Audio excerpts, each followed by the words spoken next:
Hey everyone, this is Monica again from Tranquil Living. Here we teach you how to turn your chaos into calm and live the life that you've always wanted. Let's get started with today's video. In my previous video, I went over the overview of the Tranquil Living System. It's 5 steps in helping you to turn your chaos into calm. Today, I want to further convince you that organization is super important and can help you live the more tranquil life that you're hoping for. I'm going to give you 3 scenarios today of different people. Maybe you will find some similarities within your own life or someone that you know.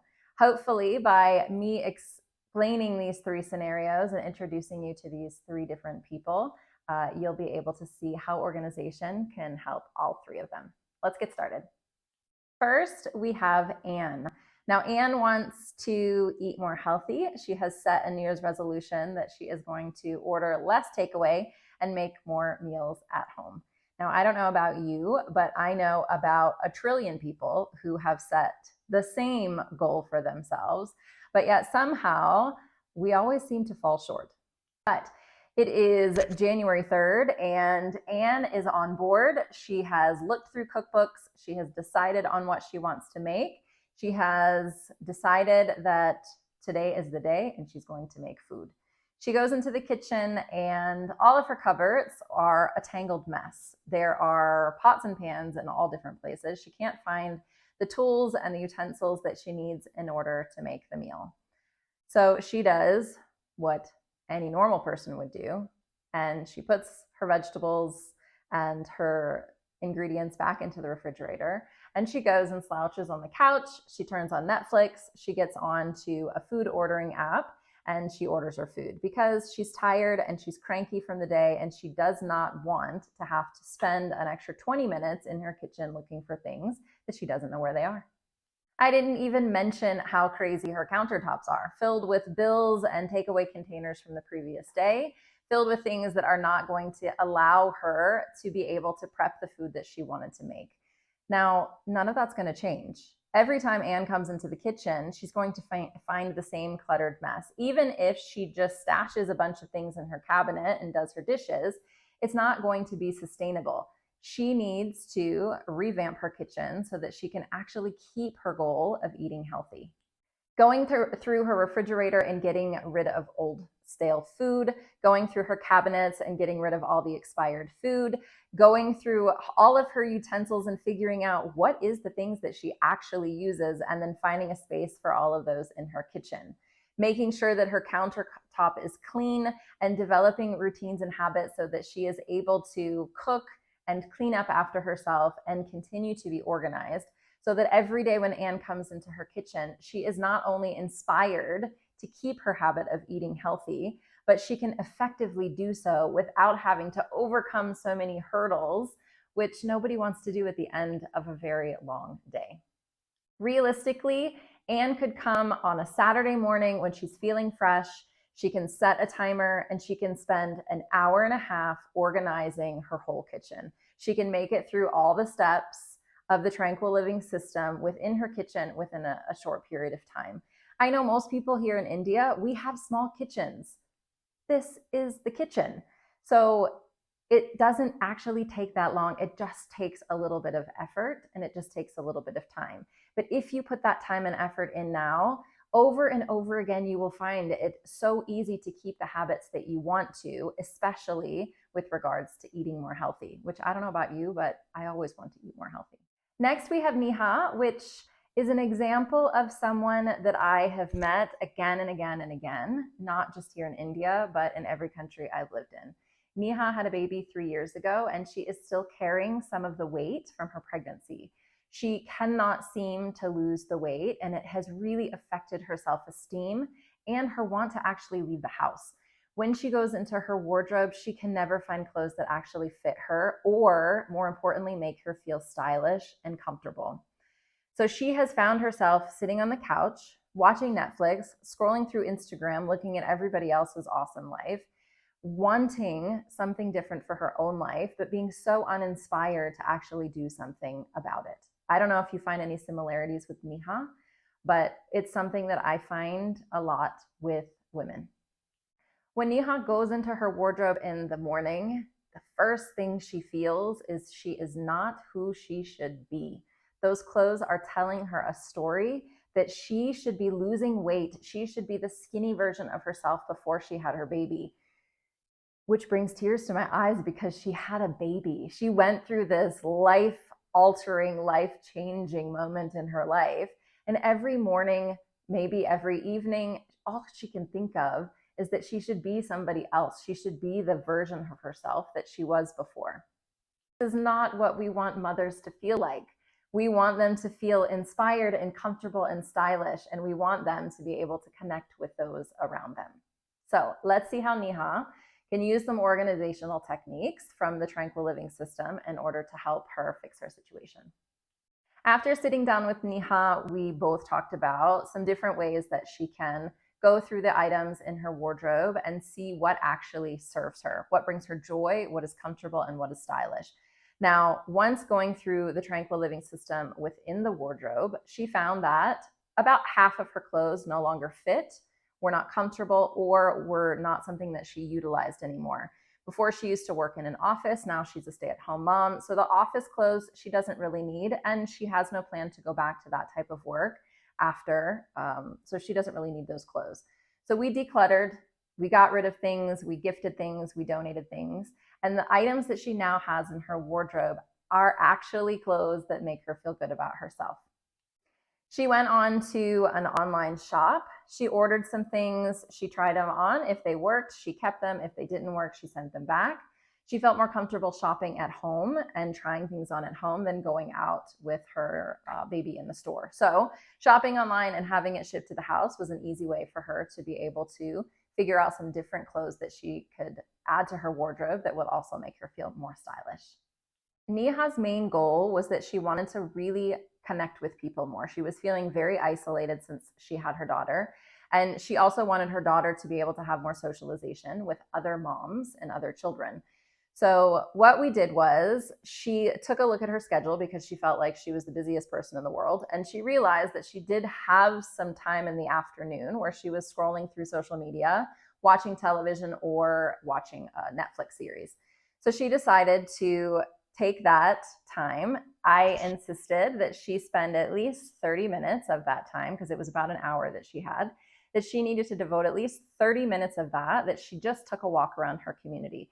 She didn't have to talk to anyone. She could just push the stroller and, talk to her daughter if she wanted to, but she needed to walk for at least 30 minutes every day. In my mind, this was going to help her, number one, just get outside, get moving. I'm sure most of you will agree that when you get outside and you get in nature and you get in fresh air, it just changes your perspective on a lot of things. Now, obviously, there's lots of people in her community that are probably doing the same thing at the same time. So, of course, she ran into other people.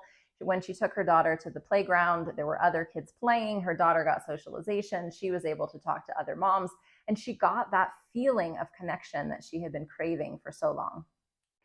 Now, that 30 minutes turned into an hour. That hour turned into not just twice a week, but every day. And very quickly, she realized that the more connections she made in her community, the better she felt about herself, the more motivated she was to continue walking and walking and walking. Thereby, she ended up losing some of the weight that she was really wanting to lose.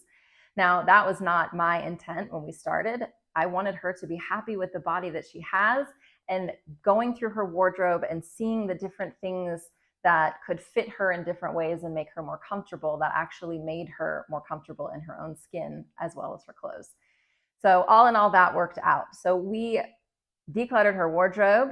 We took a look at her calendar to see when she had some time that she wasn't necessarily doing things that were productive for her or she wasn't happy with. We changed that. We took that social media and Netflix time and we turned it into time that she was not only exercising, but she was also connecting with people in her community. Lastly, we have Rahul.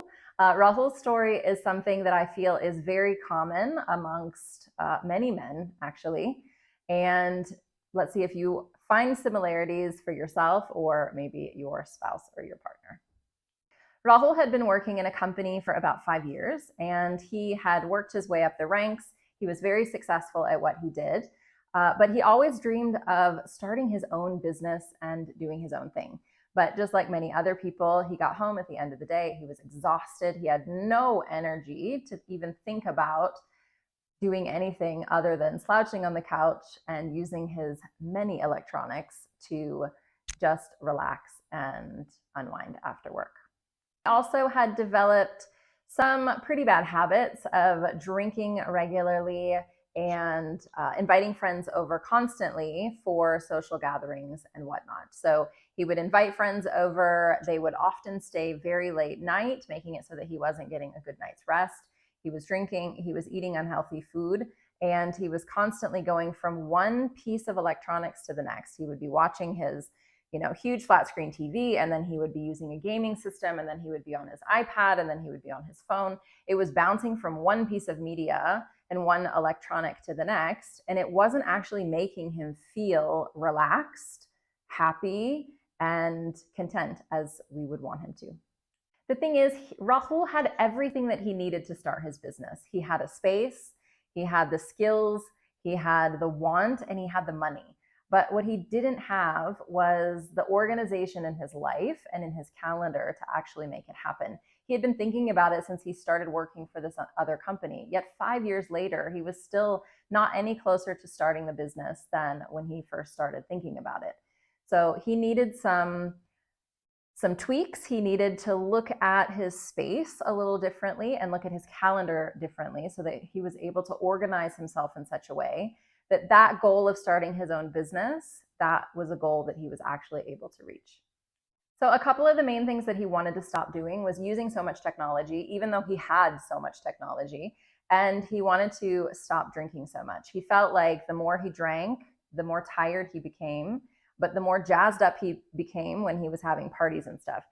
So one of the main things that he really wanted was that he still wanted to spend time with his friends, that sense of connection. He was making connections with his friends, but he was also creating a network of people that he knew eventually he could utilize and count on in his business.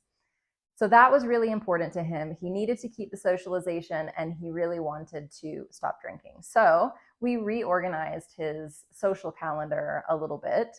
Instead of having social gatherings in the week, he decided he could only have them on the weekend. He also decided that he could only have gatherings twice a month. So every other weekend, he was allowing himself to have a social gathering. He would invite all of his friends over.